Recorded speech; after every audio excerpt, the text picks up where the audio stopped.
pas Apocalypse 6, mais Apocalypse 6. Peut-être que c'est nécessaire à ce moment-ci de juste faire un bref, très bref rappel de ce qui s'est passé dans les 5 premiers chapitres. Au chapitre 1, on a eu comme un grand angle sur Jean, qui est sur l'île de Patmos à cause du témoignage rendu à Jésus. Et puis Jésus vient vers lui parce qu'il va lui donner une mission très importante. Il doit être témoin et écrire ce qu'il va voir, c'est-à-dire ce qui était, ce qui est et ce qui doit arriver ensuite. Apocalypse 2, 3, Jean est témoin et écrit tout ce qui est, c'est-à-dire la situation des églises de son temps. On voit ça au chapitre 2 et 3. Donc, le Seigneur s'adresse à son Église pour les encourager à persévérer malgré toutes les apparentes victoires du mal et les nombreuses persécutions très réelles. Et par contre, ce que Jean voit et dit aux églises, c'est la réalité, mais d'une perspective terrestre. Et là, au chapitre 4, Jean est ravi en esprit, est enlevé par l'esprit pour aller voir la réalité, mais d'un point de vue céleste et spirituel. La même chose, mais du point de vue de Dieu, en quelque sorte, à partir de la salle du trône de Dieu, comment Dieu voit les choses.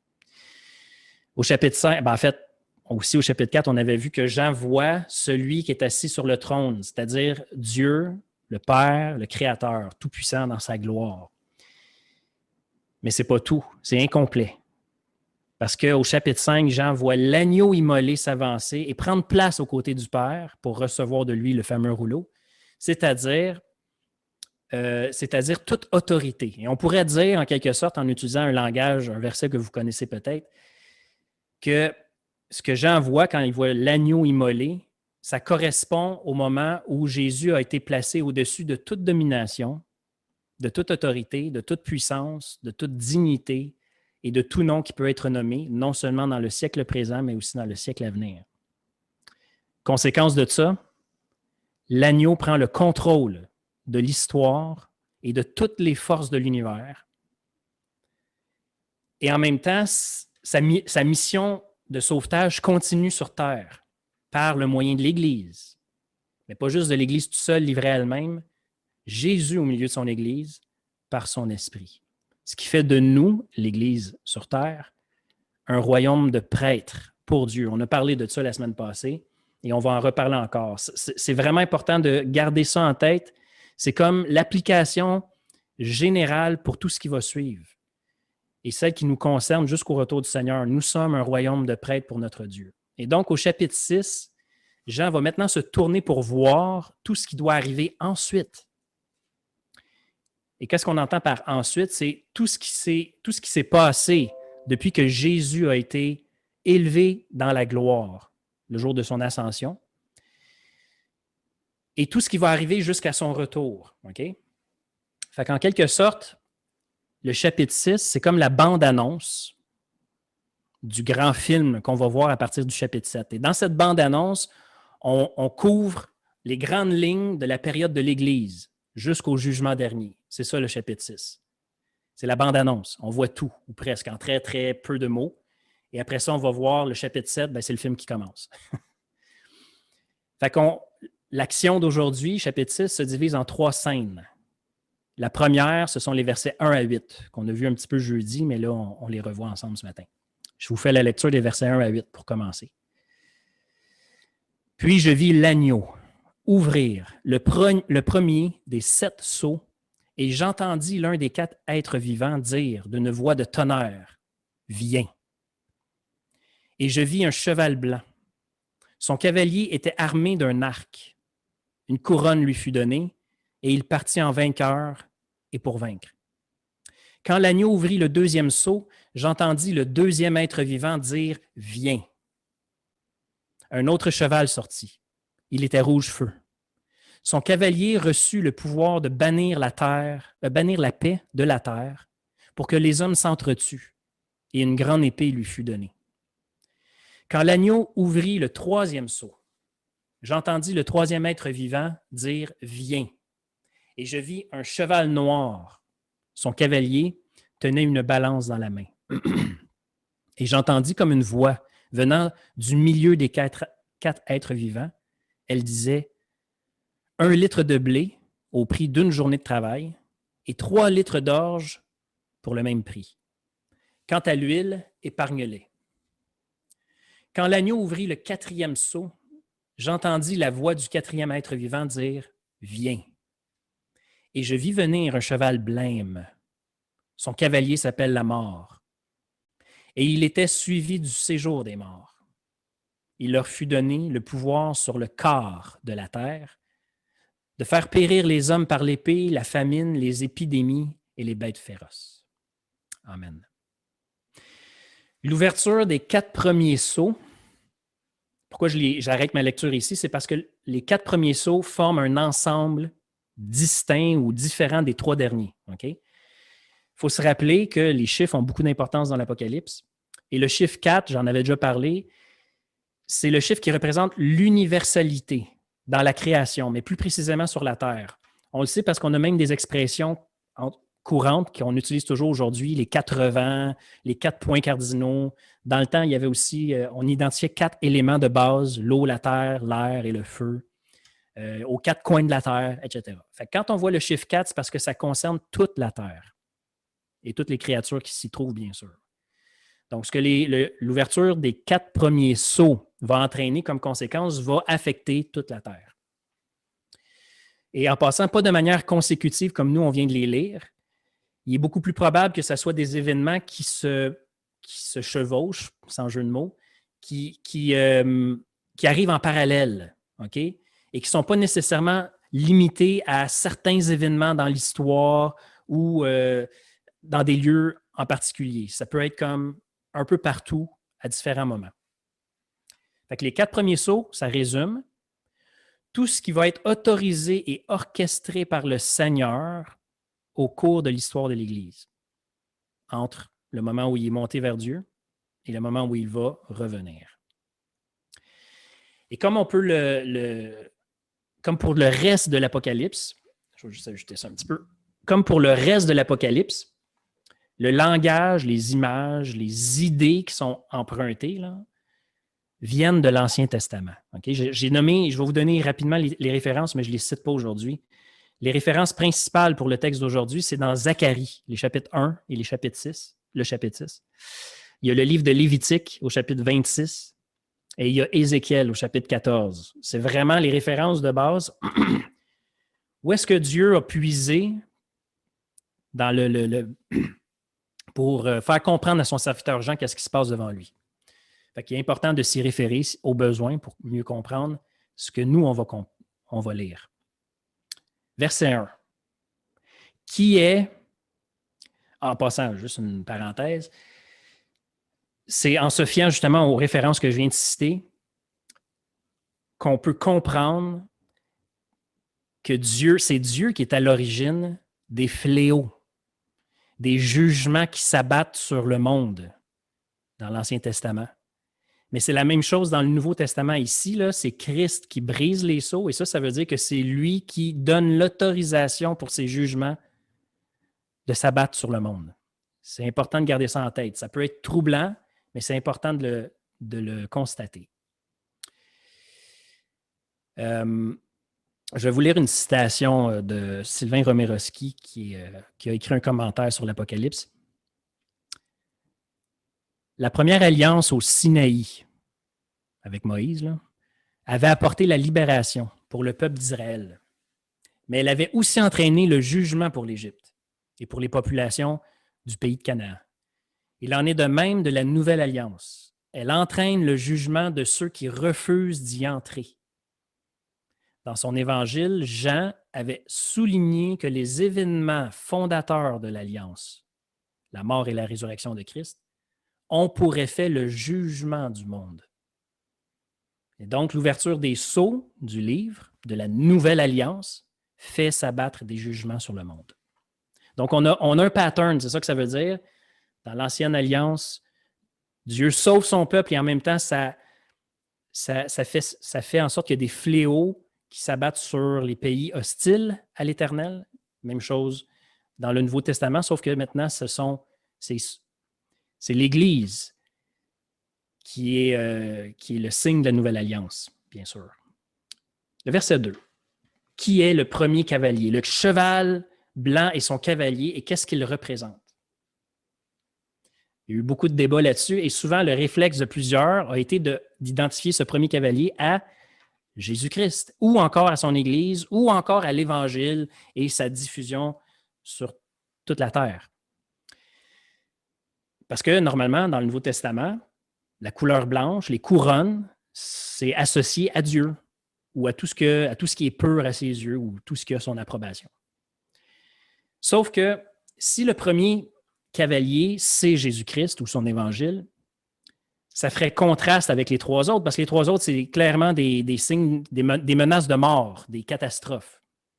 Et c'est là que l'Ancien Testament devient utile pour comprendre ce qui se passe ici. Dans les références que je vous ai données, les 4 premiers châtiments envoyés par l'Éternel forment toujours un ensemble, sans qu'aucun des châtiments ne soit différent des autres. Puis on va le voir même dans la suite de l'Apocalypse, il va y avoir 4 trompettes, 4 coupes, et à chaque fois, ça forme un tout. Ils sont tous de la même catégorie, comme des ensembles, les 4 premiers. Donc, on peut déduire, et il faut déduire, que les 4 premiers sceaux sont également un ensemble. Donc, les 4 premiers cavaliers illustrent des réalités semblables, donc des fléaux et des catastrophes. Ça ne peut pas être Jésus ou l'Évangile. C'est qui? Et le Nouveau Testament nous apprend que Satan peut se présenter comme un ange de lumière, c'est-à-dire avec toutes les apparences de pureté et de crédibilité. On voit ça dans 2 Corinthiens 11. Et on va voir aussi dans l'Apocalypse, dans quelques chapitres plus loin, que Satan se présente au peuple de la terre en imitant le Messie. C'est très, très caractéristique. Et on va voir pourquoi plus tard. Mais ce qui peut surtout confirmer que le premier cavalier, c'est Satan ou un de ses messagers, c'est les enseignements même de Jésus concernant la fin du monde, comme on les retrouve dans les 3 évangiles, Matthieu, Marc et Luc. Et en général, les commentateurs s'entendent pour dire que Apocalypse 6 suit exactement le pattern, l'ordre des événements, comme Jésus l'a raconté dans ces chapitres-là des évangiles. Et donc, dans chacun des évangiles, la réponse de Jésus, que Jésus donne, est toujours la même. À quelques détails près, là, mais est toujours la même et dans cet ordre. Quand ses disciples vont lui demander, « Seigneur, dis-nous quand ça va se produire et à quel signe on va reconnaître que ces événements annoncent la fin du monde. » Et je vais vous lire une citation dans Marc 13, mais on peut la retrouver dans Matthieu, comme j'ai dit, puis dans Luc aussi, là. Et donc là-dessus, Jésus leur dit, « Faites attention, que personne ne vous induise en erreur. Plusieurs viendront sous mon nom en disant, je suis le Messie, et ils tromperont beaucoup de gens. Et quand vous entendrez parler de guerre et de menaces de guerre, ne vous laissez pas troubler, car cela doit arriver, mais ce ne sera pas encore la fin. » Et comme je disais, ça c'est dans Marc 13, mais on retrouve la même chose dans Matthieu 24, si je ne me trompe pas, et dans Luc 17. De toute façon, avec une Bible en parallèle, vous pourrez retrouver les références. Donc, le premier cavalier représente tous les faux messies, les faux prophètes, toutes les religions ou les philosophies qui égarent les gens loin de la vérité. Voilà le premier cavalier. C'est donc Satan, et à qui est donné de vaincre et de conquérir par tous les moyens de séduction possibles. Mais parce que cette phrase-là est importante, puis elle va revenir, parce que cette autorité ou ce pouvoir lui est donné par Christ, c'est donc que ce pouvoir est limité. Limité à ce que Jésus lui autorise de faire. Il ne peut pas aller au-delà de ce que le Seigneur lui autorise. On peut se rappeler peut-être le début de l'histoire de Job pour comprendre un peu cette idée-là. Les versets 3 et 4 nous annoncent le deuxième cavalier qui, lui, reçoit le pouvoir de bannir la paix de la terre de façon à ce que les hommes s'entretuent. Et là, ici, on a les conséquences produites par les séductions de Satan. Des guerres terrestres, puis qui sont évidemment influencées par des guerres spirituelles. Là. On s'entend. D'ailleurs, c'est quoi la plus puissante motivation pour conduire des peuples entiers vers les conflits puis des guerres interminables? C'est quoi qui les motive? C'est quoi qui motive les dictatures, les tyrannies? C'est des idéologies, des fausses religions, c'est des convictions profondes, convictions que ma cause est juste. Donc, il y a quand même un effet de cause à effet, là. Fausse religion, faux messie, idéologie, ainsi, qui nous conduisent inévitablement vers des conflits à la grandeur du globe depuis que le monde est monde. Mais en passant, ces guerres-là, évidemment, qui paye la note généralement, c'est toujours les plus démunis. Et c'est l'Église également. Versets 5 et 6. Le troisième cavalier représente les crises économiques puis les famines qui sont provoquées par les guerres et les tyrannies. Puis encore une fois, l'autorité du Seigneur fait en sorte que c'est limité. Le fléau est limité. Puis on peut lire, entre autres, que les denrées de base, les céréales de base, le blé, l'orge, puis l'orge, je pense que c'est de la nourriture, c'est une céréale plus pour les pauvres dans ce temps-là, qui sont rationnés puis ils coûtent, certains ont estimé, de 8 à 16 fois plus cher que normal. Imaginez que vous allez acheter votre pain là, demain, là, puis il coûte 16 fois plus que d'habitude. Il va y avoir un sérieux problème. Ouais. Et il est dit que l'huile et le vin, il ne faut pas y toucher. C'est bizarre.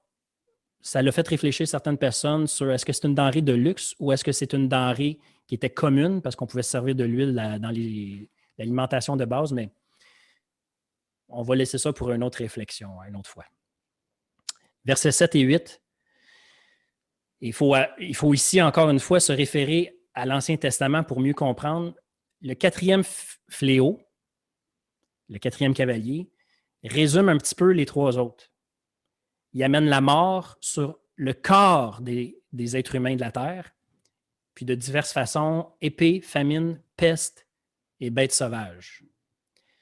Les bêtes sauvages peuvent peut-être représenter les déchaînements de la nature ou les catastrophes naturelles, la nature qui prend le dessus ou qui est menaçante. Mais de toute façon, on parle de mort. De différentes façons, on parle de mort qui vient interrompre le cours normal de la vie. Okay? C'est ça une catastrophe. Mais le Seigneur a toujours le contrôle sur ces événements-là, y compris la peste. Vous avez peut-être cette traduction-là dans votre Bible, la peste ou la COVID-19. Le corps de la terre, ça veut dire quoi? C'est un langage imagé qui fait juste nous rappeler que les fléaux ne s'abattent pas partout en même temps sur la terre. C'est localisé. Ça n'affecte pas tout le monde en même temps. Il y a différentes périodes ou des endroits où est-ce qu'il n'y en a pas. Ce qui est, entre autres, la principale différence avec le grand jour du jugement final, où là, ça va être partout en même temps et personne ne va y échapper. Fait que quand on voit sur le corps ou sur le tiers, on va voir ça ailleurs dans l'Apocalypse, c'est parce que c'est limité, c'est pas le jugement final, ce que ça veut dire.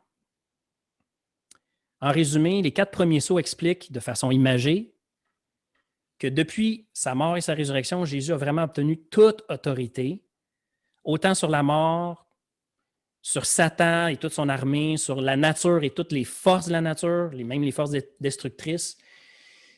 Et il peut mystérieusement se servir des conséquences que ça amène, ces choses-là. Il peut s'en servir pour faire aboutir son grand projet, pour le faire réussir et pour faire concourir toute chose au bien de ceux qui lui appartiennent. Deuxième scène, ce sont les versets 9 à 11. Quand l'agneau ouvrit le 5e sceau, je vis sous l'autel les âmes de ceux qui avaient été immolés à cause de leur fidélité à la parole de Dieu et du témoignage qu'ils avaient rendu. Ils s'écrièrent d'une voix forte, « Maître, saint et véritable, jusqu'à quand tarderas-tu à juger les habitants de la terre et à leur demander compte de notre mort? » Alors chacun d'eux reçut une tunique blanche et il leur fut dit de patienter encore un peu de temps jusqu'à ce que soit au complet le nombre de leurs compagnons de service et de leurs frères qui allaient être mis à mort comme eux. Verset 9. On a vu jusqu'à maintenant les fléaux puis les souffrances qu'engendrent les 4 premiers sceaux dans une perspective céleste, là, mais on voit maintenant les souffrances et les persécutions que ces fléaux-là ont engendrées, entre autres à l'égard de l'Église, tout au long de l'histoire. Et qu'est-ce que ça entraîne, ces fléaux-là? La mort. Dans certains, de toute façon, d'une manière ou d'une autre, ça nous amène vers la mort, mais des fois une mort prématurée. Mais l'accent est mis sur, oui, une mort, mais c'est suivi d'une récompense éternelle dans la présence de Dieu. Okay? C'est vraiment important. Et ça, c'est une espérance qu'il ne faut jamais perdre de vue. C'est des chrétiens qui ont été mis à mort, selon ce qui est écrit, à cause de leur fidélité à la parole de Dieu et du témoignage qu'ils ont rendu ou qu'ils ont reçu du Seigneur Jésus. Pas sûr. Et si c'est le même mot en passant qui est utilisé pour les décrire que celui qui a été utilisé pour dire l'agneau immolé. Donc, ces chrétiens auraient été immolés, c'est le même mot, mais ça ne précise pas de quelle mort ils sont morts. Ça peut être de toutes sortes de morts. C'est juste qu'ils ont payé de leur vie, finalement. Ça se peut que ce soit vraiment des martyrs, donc ceux qui meurent à cause de leur foi, mais il est aussi possible de comprendre qu'il s'agit de ceux qui ont souffert d'une façon ou d'une autre à cause de leur foi en Jésus-Christ et qui sont maintenant dans la présence de Dieu. Fait que ce qui est vraiment important de savoir, c'est que ceux qu'on voit, qui nous sont montrés à partir du verset 9, c'est ceux qui ont suivi les traces, qui ont marché dans les pas de leur maître Jésus. C'est-à-dire à l'ombre de la croix et par, évidemment, la puissance du Saint-Esprit, mais à l'ombre de la croix. Ils ont trouvé la vraie vie en ne refusant pas de perdre la leur pour la cause de l'Évangile. Fait que ça, c'est une exhortation. On va le voir à la fin pour nous aussi. Ils sont dans la présence de Dieu. Et le texte dit qu'ils sont sous l'autel. Bon, à quoi on fait référence ici? C'est évidemment le langage de l'Ancien Testament qui nous parle du tabernacle ou du temple. Ils sont sous l'autel. Et c'est probablement une allusion à l'autel des parfums, pas à l'autel des sacrifices, parce que Christ est mort. C'est fait, ça, c'est accompli. On est plus loin maintenant, dans le temple et le lieu saint, près de l'autel des parfums. Et l'autel des parfums se trouvait exactement en face du lieu très saint vis-à-vis l'arche de l'Alliance, mais c'était séparé d'un voile. Fait que l'autel des parfums était là. Et donc, c'est une image qui peut suggérer que la vie des croyants qui ont eu une foi intègre et persévérante jusqu'à la fin, ça a été comme un sacrifice offert à Dieu, puis quelque chose qui lui plaît énormément, comme de sentir un parfum agréable. Mais de toute façon, cet autel-là se trouve où? Ben, Jean est là, puis il le voit à côté du trône et de celui qui est dessus, en présence de Dieu. Donc, ça confirme l'enseignement biblique comme quoi l'âme des croyants, quand les croyants meurent, ils s'en vont dans la présence du Seigneur, dans un état de conscience. Donc, on ne s'en va pas juste dormir puis se réveiller à la fin des temps. Là. On est vivant, même si on n'a plus de corps, on attend notre corps ressuscité, mais on est encore vivant et on est conscient après notre mort. Fait que je trouve ça intéressant, c'est rassurant. Le verset 10, lui, nous fait entendre une prière de la part de ces croyants décédés qui demandent vengeance. On dirait que c'est ça qu'ils font, mais ce n'est pas ça qu'ils font. C'est un plaidoyer pour que Dieu manifeste sa sainte justice. Parce qu'ils disent, toi qui es saint et véritable, parce que les habitants de la terre se sont moqués de son nom et ont méprisé la vérité et méprisé son Église. Fait qu'ils demandent que Dieu manifeste sa sainte justice. Il faut que ça nous rappelle que les chrétiens, vivants ou décédés, n'ont jamais l'autorité de se faire justice eux-mêmes ou de se venger eux-mêmes. Même que, on le sait, le Nouveau Testament nous enseigne quoi? Il faut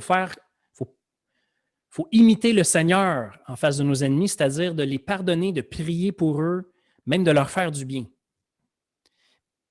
Mais n'oublions pas que cette attitude-là, qui reflète très bien le caractère de Dieu, ce n'est pas une excuse pour le mal. Ce n'est pas comme si on disait, bah, finalement, ce n'est pas si grave que ça ou ce n'est pas vraiment mal ce que tu as fait. Ce n'est pas ça.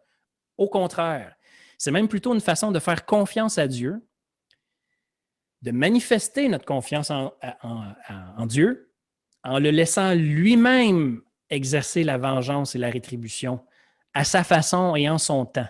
Tu sais, l'expression qui dit que quand on fait ça, on met des charbons ardents sur la tête de quelqu'un, c'est qu'on accumule pour le jugement qui doit venir un jour. Mais ce n'est pas nous qui exerçons. Ce n'est pas nous qui allons verser la chaudière de charbon ardent sur la tête de la personne. OK?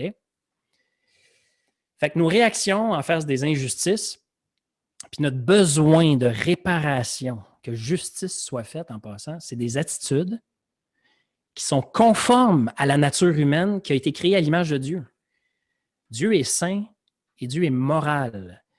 Et même certains ont dit que c'est surtout ça, ce côté moral, qui caractérise l'être humain qui a été créé à l'image de Dieu. C'est ça qui fait qu'on est différent des autres créatures et qu'on est à l'image de Dieu. La moralité est notre sens de justice. Et ça, là, ça s'observe même chez des jeunes enfants.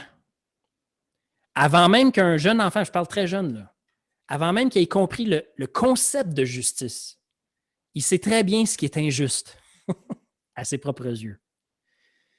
Fait qu'il ne faut pas se dire « Ah oui, mais de vouloir que Dieu fasse vengeance ou que les torts soient rétablis ou que, bon, tout ça, c'est pas chrétien. » Non, c'est chrétien. Et ça ne serait pas normal, même que ça serait contre nature, d'être indifférent face au mal, aux injustices, puis de dire « Ah, de toute façon, il faut pardonner. » Non, non, non. On pardonne parce que c'est Dieu qui doit faire justice. C'est vraiment important. Je voulais insister là-dessus parce que peut-être que le langage des saints qui nous ont précédés, qui sont dans la présence de Dieu, peut paraître choquant. Puis le verset 11 nous montre nos frères et sœurs décédés qui demandent au Seigneur d'exercer ce jugement final, mais il leur est dit, en fait, ils se font donner une tunique blanche et on leur demande de patienter jusqu'à ce que tous ceux qui doivent mourir pour la cause de Christ les aient rejoints. Si on se rappelle, peut-être que vous ne vous en rappelez pas, mais Jésus avait parlé à son église de Sardes, au chapitre 3, en disant que celui qui allait persévérer allait se faire donner un vêtement blanc, qu'ils allaient marcher en vêtement blanc aux côtés du Seigneur, qui est là, évidemment, le symbole d'une foi persévérante qui a été purifiée par le feu de l'épreuve. C'est intéressant. Puis plus tard aussi, on le voit dans l'Apocalypse, le vêtement blanc représente vraiment les œuvres de justice des croyants, comme si on s'en habillait, comme si on mettait ça comme un vêtement sur nous. Ça a évidemment rapport avec une foi éprouvée. Mais ça se peut que ça parle également, ce vêtement blanc, là, ça soit une allusion aux petits vêtements de lin pur que portaient les prêtres dans le service, dans le tabernacle, quand ils devaient s'approcher de l'autel des parfums, dans le lieu saint. Ça, on voit ça dans Exode 28. Très intéressant, parce qu'on a une allusion à l'autel des parfums et aux vêtements dont ils devaient se revêtir pour aller faire le service là, dans le lieu saint. Sauf que là, évidemment, ici, ils se font dire qu'il n'y a pas de service à rendre ou à faire parce que le travail est terminé. Reposez-vous jusqu'à ce que tous les autres vous aient rejoints. On va revenir là-dessus à la fin. Donc, il faut comprendre que l'Église souffrante, celle qui est encore sur terre, c'est une réalité jusqu'au retour du Seigneur. Parce que Jésus dit, attends, il y en a d'autres qui doivent arriver et mourir comme vous, de la même façon. Ça, c'est l'Église, c'est nous, ça. Fait que ce qui est certain, c'est que le Seigneur veut absolument se servir de son Église sur terre. Elle est importante, elle a vraiment un rôle important à jouer jusqu'à son retour, même si ce monde est très mauvais. Et ça fait avancer son royaume. De quelle façon? Par son Église. Dieu démontre la puissance de sa grâce. Et c'est cette puissance de sa grâce qui est capable de convertir les cœurs, même de ses ennemis, et de les transformer. Imaginez, on était tous des ennemis, c'est ce que l'Écriture nous dit. Dieu convertit ses ennemis au point qu'ils sont prêts à mourir, à donner leur vie pour Christ après. C'est fou, là. D'ennemi à, tu sais, ennemi, là, que tu crucifies Dieu et tu jubiles de joie devant ce spectacle horrible, à je me tourne vers Dieu et maintenant je veux mourir pour la vérité la vérité que Dieu nous a témoignée. Ça, c'est la puissance de la grâce. Et Dieu le fait par le moyen de l'Église sur terre, même si elle doit passer à travers des atrocités. Scène finale, versets 12 à 17. Puis je vis l'agneau ouvrir le 6e sceau. Et il y eut un violent tremblement de terre. Le soleil devint noir comme un sac de toile. La lune tout entière devint rouge comme du sang. Les étoiles du ciel s'abattirent sur la terre, comme font les fruits verts d'un figuier secoué par un gros coup de vent. Le ciel se retira comme un parchemin qu'on enroule, et toutes les montagnes et toutes les îles furent enlevées de leur place. Les rois de la terre et les hauts dignitaires, les chefs militaires, les riches et les puissants, tous les esclaves et tous les hommes libres, allèrent se cacher au fond des cavernes et parmi les rochers des montagnes. Ils criaient aux montagnes et aux rochers, « Tombez sur nous, cachez-nous, loin du regard de celui qui siège sur le trône, loin de la colère de l'agneau, car le grand jour de leur colère est arrivé, et qui peut subsister? » La rupture du 6e sceau va déclencher le grand jour de la colère de Dieu et de l'agneau. Et le terme jour ou grand jour, dans l'Écriture, c'est toujours la même chose, c'est le dernier jour ou le grand jugement. Et c'est décrit ici avec le langage typique de l'Ancien Testament. Jean n'a pas inventé un langage, c'est le langage typique qui vient de l'Ancien Testament qui annonce ce grand jour. Puis on retrouve le même langage imagé dans les évangiles que Jésus utilise lui-même parce que c'était la manière populaire de décrire la fin du monde. Comme nous, on peut dire, puis en passant, même les Romains avaient un peu un langage similaire, là, mais nous, on dit, pour parler d'une grosse catastrophe, le ciel nous tombe sur la tête. Bon, ben, c'est un peu la même chose que Jean fait ici. Il utilise le langage populaire pour dire, OK, ça y est, c'est la fin que je vois là. Donc, il ne faut pas chercher de définition trop précise, comme si c'était pour arriver exactement comme ça, le ciel va devenir noir, la lune va devenir rouge. C'est un langage populaire qui veut dire, par contre, que c'est le dernier jour du jugement. Et il y a même des chances qu'au grand jour du jugement, il y a encore plus de choses où ça va être pire que ça encore. OK? Il faut juste remarquer davantage la réaction des gens. Au verset 15, personne n'est épargné. Il y a 7 catégories de personnes qui sont mentionnées. Que veut dire le chiffre 7? Tout le monde. Personne n'y échappe. Et devant ce spectacle terrifiant, les habitants du monde semblent dire qu'il est préférable d'être écrasés par les rochers, par les montagnes, que de comparaître en jugement pour subir la colère ardente du Dieu Tout-Puissant et de l'agneau. C'est mieux d'être écrasé par une montagne que ça. Mais ça veut dire en même temps qu'ils sont conscients, ils ont l'impression qu'ils méritent cette colère-là. Intéressant ça aussi, le témoignage de la conscience. En passant, cette colère qui un jour va arriver, c'est elle qui aurait été normale depuis le début de la création, en fait, à partir du péché d'Adam et Ève. Ce qui est anormal, c'est la grâce et la patience de Dieu qui a été manifestée jusqu'à ce jour. Et un jour, cette patience et cette grâce vont avoir une fin. On se dit, ben non, la grâce de Dieu est éternelle. C'est vrai qu'elle est éternelle, mais le temps de sa patience, où est-ce qu'il accorde encore aux gens de pouvoir être sauvés de la colère à venir, ça va avoir une fin. Et ce jour fatal, ce grand jour, va enlever toute sécurité à n'importe qui. Il n'y a plus personne qui va être à l'abri, pouvoir se sauver, même se cacher, ça ne sert à rien. Comme Adam dans le jardin d'Éden, va te cacher si tu veux, Dieu va te trouver. Et ici, les hommes ne pourront pas s'enfuir nulle part. Et tous ceux qui vont avoir refusé, pendant ce temps de grâce, d'accepter la souveraineté de Jésus, vont avoir à payer la note éternellement, vont en être éternellement responsables. Donc, il faut comprendre que la période concernée par les 5 premiers sceaux, c'est celle qui a débuté avec le moment où Jésus est monté au ciel et qui s'étend jusqu'au moment où Jésus va revenir de la même façon qu'il est monté, donc quand il va revenir. Et puis pendant cette période-là, il y a toutes sortes de fléaux qui vont continuer de s'abattre sur le monde à différents moments de l'histoire, sur différentes parties du globe. Puis ça va affecter quantité de personnes sans éliminer évidemment la totalité de la race humaine.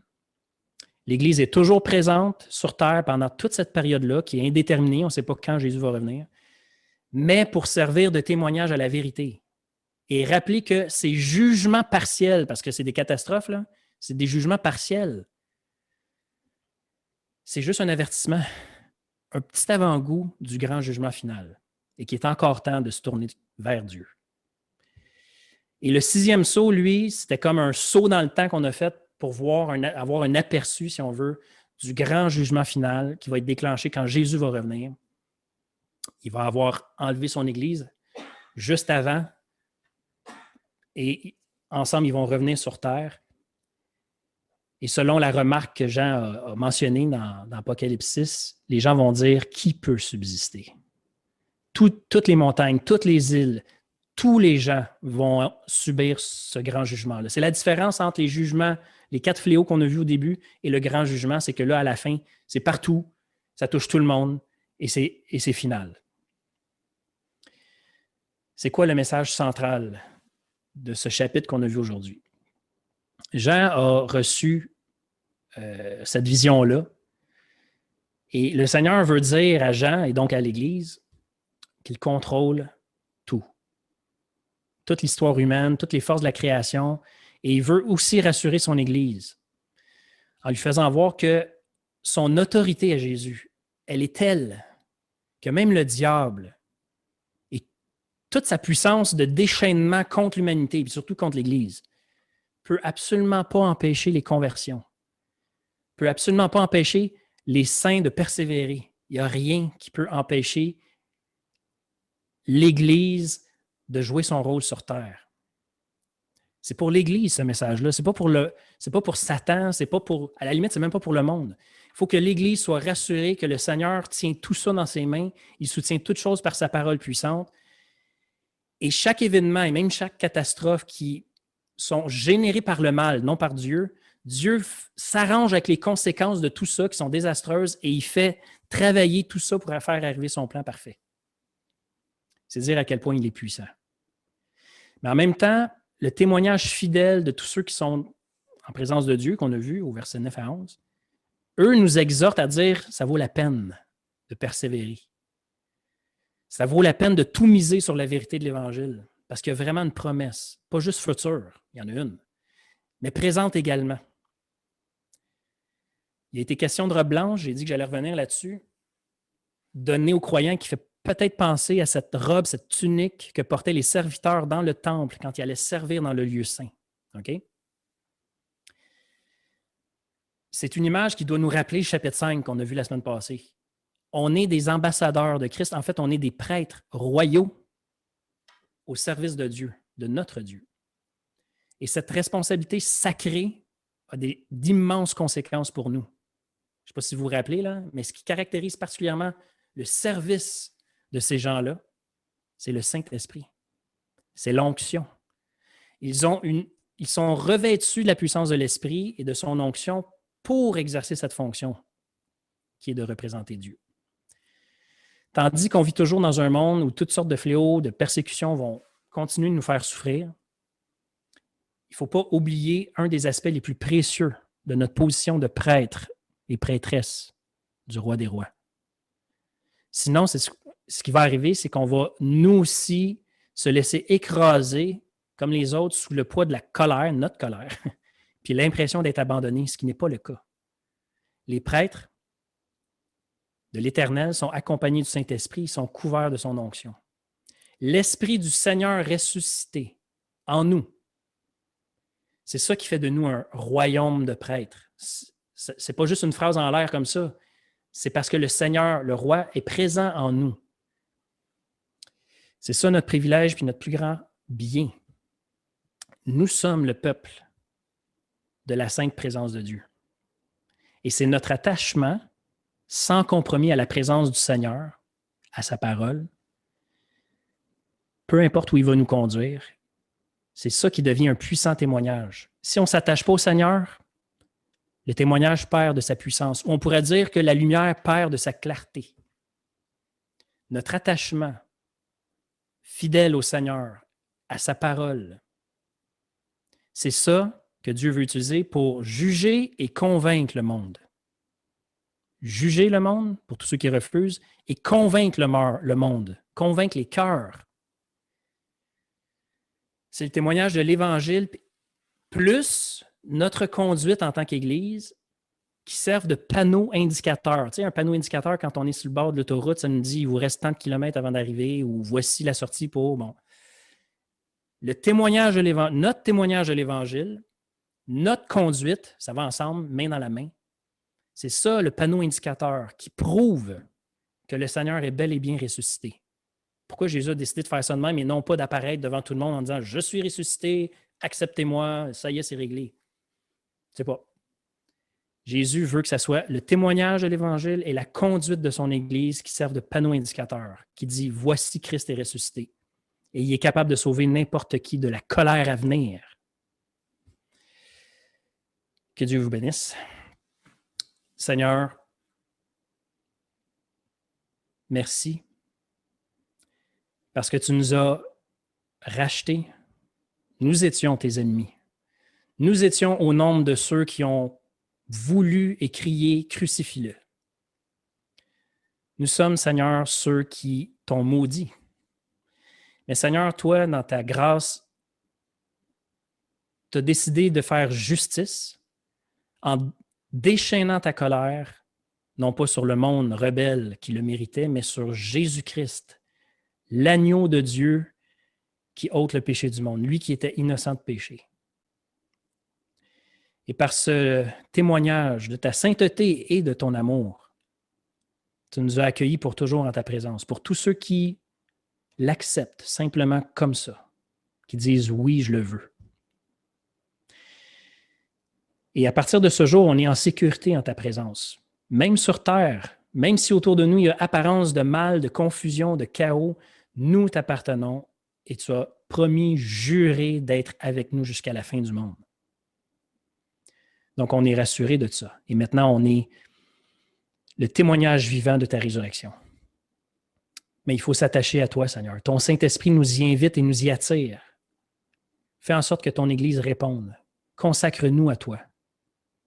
Et nous serons saints et nous serons fidèles. Consacre-nous à toi, Seigneur. Glorifie et sanctifie ton nom au milieu de ton Église en ces temps étranges que nous vivons, mais qui ne sont pas hors de ton contrôle. Merci, Seigneur, d'être qui tu es pour nous et d'avoir prévu une fin à tout ça aussi. Ça, c'est rassurant. Un jour, la folie, la démence du péché et la démence humaine va avoir une fin. L'ordre et la paix et l'harmonie et la félicité éternelle vont être au rendez-vous et ton Église va être au rendez-vous. Merci, Seigneur. Merci à toi, l'agneau immolé. Merci, Jésus. En ton nom, en fait. Amen. Vous pouvez tous ouvrir vos micros.